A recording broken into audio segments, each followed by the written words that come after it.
Hi, listeners, and welcome to the Cubicle Chimps podcast. This time's podcast is going to be all about money, how we wasted it, and what we are doing with it now. Before we get started, I want to just put out a disclaimer. Neither Raghu nor I are financial managers. So please don't take any of the stuff that we talk about as financial advice. This is purely our own thoughts about money and how we want to manage our own money. If you get anything out of this, great, but please do your own research and please do your own study before you invest. With that, let's get started. Hi, Raghu, how are you? Hey, good, sir. Good. So, After a couple of or 3, 4 guests podcast, I think we are back to as both. yeah, I think the listeners have missed listening to just both of us. So, Yeah. Raghu, to get things going, I wanted to first get your thoughts on money. Do you have any specific thoughts when I say the word money? Yeah, I have some thoughts, or let's say some opinions or philosophy about money. A fact cannot be denied, right? And the fact is, we will have this life-lasting relationship with money. And more often or not, it will impact most of our moves in life.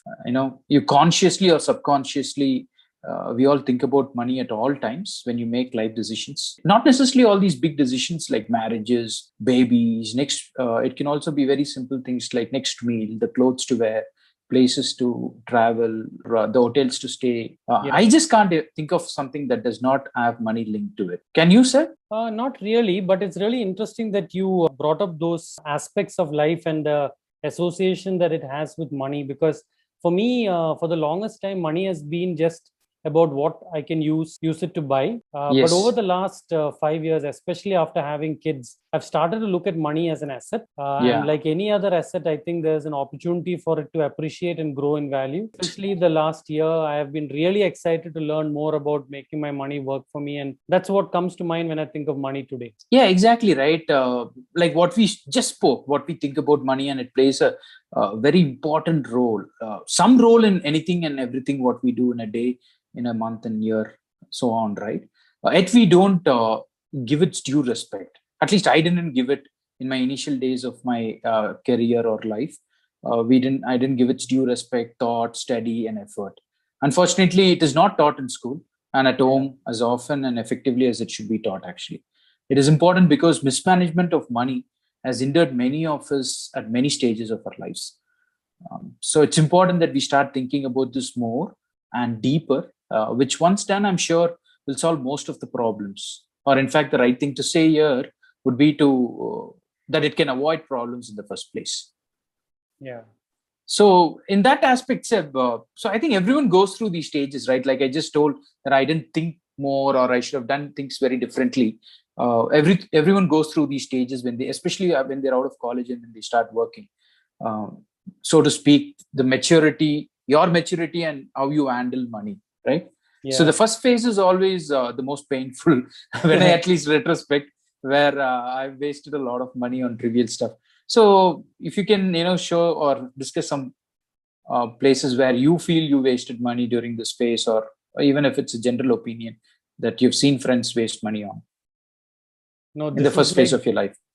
yeah, absolutely, Raghu. I mean, I'm sharing the deepest, darkest, most embarrassing moments of my life when I Yeah. talk about this topic. Because today, when I look back, I feel extremely guilty about the way I handle money when I was just starting out in my career. If I'm being honest, the first 10 years of my working life, I have wasted a lot of money. And when I say a lot of Okay. money, I think I have wasted all the money that I earned. I used to buy a new phone every 6 months, and I'm pretty certain that I did this for almost 8 years in a row. So you can imagine the amount of money I would have just wasted buying new phones. And at Okay. one point, I was really keen on kitting out my car with alloy wheels, leather seats, best music system. And for one of the cars that I had, I even spent over a lakh of rupees doing just that. Yeah, I mean, that's really bad. But by far the worst thing I did during this phase of my life was not Uh-huh. saving or investing even a tiny portion of my money, because I'm Correct. sure if I had done even a little bit, it would have made a huge difference today. So yeah, that's my bad phase with money. How about you? I mean, how was your initial experience with money? After around 2 years of my working life, right, something similar to what you're saying, and I think everybody goes through that. I realized, irrespective of what my salary was, I was living hand to mouth. So this is a big concern, right? So I can give you actual numbers. So people who are listening will get the context. And especially if someone has just started working after college, it'll be very helpful for them. So to give you actual numbers, I was earning 10,000 rupees when I started working, right? And 2 years later, I was earning around 35,000 because of the growth along with incentives. And of course, I'm very good at my job. So all that was happening. And still around 28th or 29th of every month, right? I used to wait for the month to end because that was the payday, right? When the month ends. One day I was sitting and thinking, this is ridiculous. Like, or even, how could this happen? You've almost, started earning 250 percentage of what you were earning. And how could this happen? Right. But I also know the truth that a lot of us are in the same boat, especially when they start their careers. Yeah. So I thought nothing actually changed in the last 2 years. Like I just mentioned, inflation did not go up by 250 percentage. Then what the hell happened was my actually small habits had changed from when I woke up to the time I went to bed, right? I'd been mindlessly and literally everything I spent or everything I was spending on had increased. So to give you an example, if I was using 30 rupees for a toothpaste, now I was spending 100 rupees for the same toothpaste. The coffees, the money I spent on coffees increased. My visits to coffee days and all that, it had increased. The clothes drastically saw an increase. Shoes, eating out frequency had improved. Phones, like what you just said, I didn't have that big of a splurging habit on phones, but I still kind of lost money there. Yeah. Everything, face washes, colognes, watches, all of a sudden you won't even believe that I became a watch collector. I don't know what's the correct term. I used to say, I like watches and I collect watches. And I don't know. Actually, I didn't have the connection with watches. When I look back, yeah, those are mindless. I think you things. used to buy G-Shock, right? Yeah, G-Shock and everything that today when I see shocked my life. Big time. No, I don't know. I had some 25 watches at one time in my life when all this realization came, right? And actually I didn't need all this. It's simply put, or to simply say, it is just total mismanagement of money. Is that the point that triggered you to review the way you spent your money? So after this realization happened, right, what I understood at this point was that there has to be a transition, and I can't go on like this because then nothing is going to happen. I'm just going to live hand to mouth, and the feeling is not that great. So I can't unfortunately go from 0 to 1 year. It's not like suddenly I'll start saving 25,000 of my 35,000 salary, right? By the time there are a lot of bad habits that created loans or debts and things like that, credit cards and stupid things like that, right? Hence, it was important for, to cut or stop all the places that was causing me to lose or waste money. So when I realized, right, rather than starting to save money, I stopped few things immediately which were causing me to leak that money. Plan to clear all the loans was one of the first things. I stopped using my credit cards, clearing all the credit card outstanding payments which I had. I stopped buying things that I can actually wait for later. And some of it I just took out of my mind to buy those things. In fact, I stopped borrowing money. See, all these things, right? You do satisfy your wants, not your needs. Right? Then I clearly defined the difference between needs and wants. And it took me some 6 months to 9 months, or even you can say 1 year, to kind of stop all the places where it was leaking money. It could be the loans where I was paying a lot of interest. It could be the credit card outstanding payments and all those things. What did you do when you realized that you said some 6-7 years you're not been saving money, right? That would have been very painful when you realized that. Yeah, I mean, for me, actually, the funny thing is you are 100% responsible for me realizing that saving and investing my money is important. I don't know if you know this, but when I learned about the huge windfall that you had from the sale of your apartment that you had near Manyata, that is the moment literally when I decided that I have to do something about the way I approach money and how I saved up and how I invested my money. And I still remember almost immediately after I came to know about that particular incident in your life, I started a recurring deposit. Okay. And it was a small amount. It was just 2,500 rupees a month, which I did for many years. And very soon when I checked that amount, when I needed that money for an emergency, it had grown to 75,000 rupees. I mean, just saving 2,500 rupees a month. That's exactly, I still remember that realization. And the first steps that I took when I had that realization. Of course, subsequently, once you start saving, then you come up with better ideas and more ideas. But that first step of putting that simple 2,500 rupees a month into a recurring deposit, which was automatically getting deducted from my salary every month, that was, I think, the very first step in my journey towards savings. So, Raghu, how do you look at money these days? I know for a fact, I look at money as freedom, sir. I look at money as also dangerous if mismanaged. These are the two ways I look at money. If you plan your money well, right, you can unlock a lot more things in life, which otherwise you will dare not go into that path. So what I've come to realize is that if you have a runway of money, your outlook to life, things change. What I mean by that is your confidence level increases and gets you to even venture to places where you would otherwise not, right? Right. So runway is, what I mean by runway is, runway could be 6 weeks, 6 months, 6 years, or 60 years is the question that one should answer and work towards increasing it.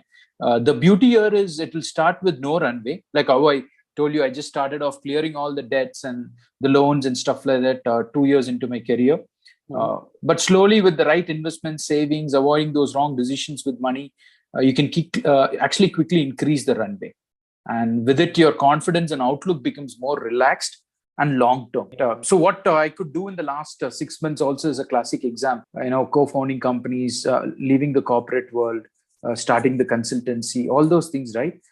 I didn't have to worry because I think I had a runway for quite some years to come. So there are a lot of people I know have this problem, right? Who still in a way live hand to mouth, irrespective of their salary. They could even earn 1.5 lakhs, 2 lakhs a month, but they might have a house loan, have a car loan. End of all of the payments going out, they might be just left with 15, 20,000 a month. So that's dangerous, and that is what has to be taken care of. So where do you invest your money now? How do you decide where to invest your money these days? See, it's very simple. I'm a little old school in that you can speak, but I keep it simple. I invest in good and well-researched stocks, right? Very importantly, I only go long-term. I don't take a short-term view at all with stocks, which I think is extremely dangerous, and I urge nobody to take that route. Please look at stocks as long-term, well-researched stocks, and it will pay you good dividends and returns. Then the next one, which you said, right? Recurring deposits. Yeah. I learned this from my mom, even when I was a kid, right? She used to, go to these banks and put this recurring deposit, and after a year or 2 years, she used to have good amount of money. And I thought it is a very old school, but a very effective way of saving your money. Maybe not your money working for it, but you kind of save it, and you'll have a good amount of money at the end of, let's say, a year or things like that. Yeah. So while interest rates are not high, right, it's a good short term, which I told you. And for example, 5,000 for 10 months in RD will fetch you around 55,000 with the interest, which can be used for a long term investment if you want to buy stocks for 55,000, things like that. Just a simple example I gave you. And where you don't have to put your brains is your SIPs and mutual funds. These are long term investments, and you would come to appreciate it over time. There are at least 4 to 5, mutual funds which I had put 5 to 8 years back. I don't know. It's just coming in handy. I'm able to withdraw, and suddenly you have quite some money with you. These are the things, if you ask me. Just keep it simple. Get into the stock market. Invest nicely.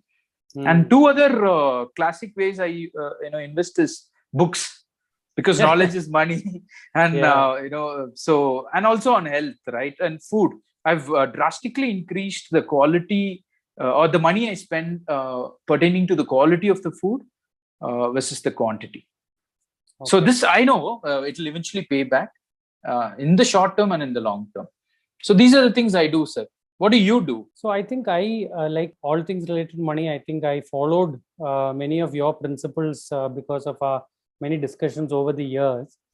A vast majority of my savings is actually invested in mutual funds. To be honest, in slightly risky equity-based mutual funds. But that is mainly because I'm still young. And when you're young and you have an investment horizon that's maybe 15 or 20 years, there's no harm in investing in slightly riskier equity-based mutual funds, which can give you slightly higher returns than debt-based mutual funds. So that's where I have invested a huge amount of my savings. A small amount I started dabbling in stocks maybe about a year and a half ago. And like you mentioned, looking at companies in India and seeing which of them I can invest in right now, because many of them, their valuations are very high right now. So I review all those companies, see which of those stocks are at the good price point, and I try to invest small amounts and buy up small amounts of shares in the best companies in India. And I feel in the long run, those are very good investments, because those companies cannot fail or should not fail, hopefully. And of course, Correct. nowadays it's a big trend to invest in gold ETFs, so gold exchange traded funds. So if you are a so-called millennial, buying Yeah. gold per se may not be something that fascinates you, but gold as an investment is a great investment. So if you invest a little bit of money, like I have done, just a small amount of money in gold ETFs, you're hedging your bets in case there's a big drop in the market or there's a financial crash, then your gold ETFs will definitely do well. So, We wish we knew it long back. oh, No, but 100%, again, Raghu, at least we 100%. had the realization. I don't know. I think both of us had the realization for maximum is 3 years into our working life. So at least we had a headway of 15 years today when we are sitting in 2021. Yeah, and something that I mean, for a long time, I was wallowing in the sorrow of not having gotten into investing at an earlier age. And then I realized that actually there is no such thing as an earlier age. I mean, if I don't do it now, 10 years down the line, I'm going to regret that I didn't do it when I was 38. Correct, So, correct. I mean, there is no such time as a bad time to invest. Yeah, whether it's a high market or a low market or a bull market or a bear market, it doesn't matter. I mean, if you pick the right stocks, it doesn't matter what stage the market is in. For that matter, if you're not good at stock picking, even if you're just doing an SIP, like what Raghu mentioned, there's no good or bad time. You just start. Even if it's small amounts of money like 2,500 rupees or 5,000 rupees a month, if you just put in an SIP, over 10 years or 15 years, the power of compounding is like insane. How much that 5,000 rupees a month goes into when it gets compounded year on year, it's really impressive what it can do to your savings. So coming to talk about the current scenario, has COVID changed your view on how you invest your money? Not actually, sir. Okay. What I could say is it has confirmed all the points we discussed earlier on saving money, having a runway, investing wisely, avoiding bad decisions while handling money. It has just made my point clearer to myself. So simply put, it has further strengthened all my views is what I would say. I don't know if you know about this book called Anti-Fragile by Nassim Taleb, right? Yeah. So that's what I'm trying to become for myself. So there will be ups and downs. There will be pandemic, epidemic. There will be bubble which is bursting in the market. Inflations might go up and all of it, right? But I urge everybody to read that book. But you can actually prove yourself, as in from all those things, if you go about investing money wisely. So for me personally, like I mentioned earlier, I'm totally convinced that right now in my life, a majority of my savings has to be in the equity markets, whether it's in the form of mutual funds or stock investments, especially now at this point because I'm young. So COVID has actually given me the opportunity, especially with the associated lockdown periods, to educate myself more on the equity market. Oh, yes. So you've been spending time on understanding more and what's happening and things like that. Because COVID itself would have given you extra time, all the travels and things like that, right? Exactly. So whatever time I've managed to save because I can't travel any longer because of the lockdowns or because of containment zones, I have actually spent that time learning how to read balance sheets about companies that I'm interested in. I'm actually slowly working towards creating my own investment thesis, a principle based on which I will invest going forward. And I'm really enjoying the process of learning to do that, like by understanding how other great investors have put their money in. So I'm constantly trying to experiment with tiny amounts of my investment to see which principles work, which don't work, and then trying to zero in on my own investment thesis so that I can get better returns, at the same time make sure that my money is working for me when I'm sleeping. That's really amazing, because all of us should be looking into money. And you know what? Actually, it's not a boring topic. Money is so important. And once you start saving, and when it starts repaying, or even when you know that it's kind of compounding somewhere, it's a kick. I don't know. I get a kick. So something related to this Yes. that I've been giving a lot of thought about is the fact that except for very small communities in India, most families in most communities actually don't give any importance to the education of what money is and how it needs to be managed to their kids. Yeah, definitely your child is not going to listen to you. That's inevitable. They're going to think that you're just trying to boss over them. But if you can set some good examples for them to learn from as they grow, maybe they could take something from that and practice it in their own way as they grow older. Because I think this education about what is money, what you need to do with money, what you should possibly spend it on, things like that should actually be part of day-to-day conversations in families. And money should not be looked as a taboo topic. Whether you have it or you don't have it, it's really important that those conversations happen so that the taboo associated around money is removed. See, what I can't understand is money having the taboo tag to it. No, it's the worst thing. And unfortunately, somewhere you're right, which we have, right? And so I don't know. With my kid, at least, I'll make it a lot fun for him to understand about money. How it'll, small businesses can, result in some things which he's interested in, and share more on where we went right and where we went wrong in our lives. All that should happen. So you're talking about this way, right? Parents not teaching the kids. So you won't believe this has happened after a lot of convincing. My mom has opened a DMAT account, I think 6-7 months back. Okay. Now every day she calls me, what do we do? What stocks are you buying for me? And how can I, she keeps getting messages whenever I buy stocks for her and things like that. Of course, she can see the money gradually increasing, for her. Yeah. So it is fun, and it is actually fun when somebody gets into it. Only they'll appreciate. Awesome. Yeah. So any quotes for me and the listeners, Raghu? So before I get into a quote, of course I have a quote, but before I get into it, 2 books which actually helped me learn more about whatever we are speaking, which I think will help all our listeners immensely, is Rich Dad, Poor Dad. And another very simple, interesting book. The book name is Richest Man in Babylon. So these are the 2 books which will help in your journey towards making money work for you, rather than you working for money for the longest time. And the quote here is right. Financial peace isn't the acquisition of stuff. It's learning to live on less than you make, so you can give money back and have money to invest.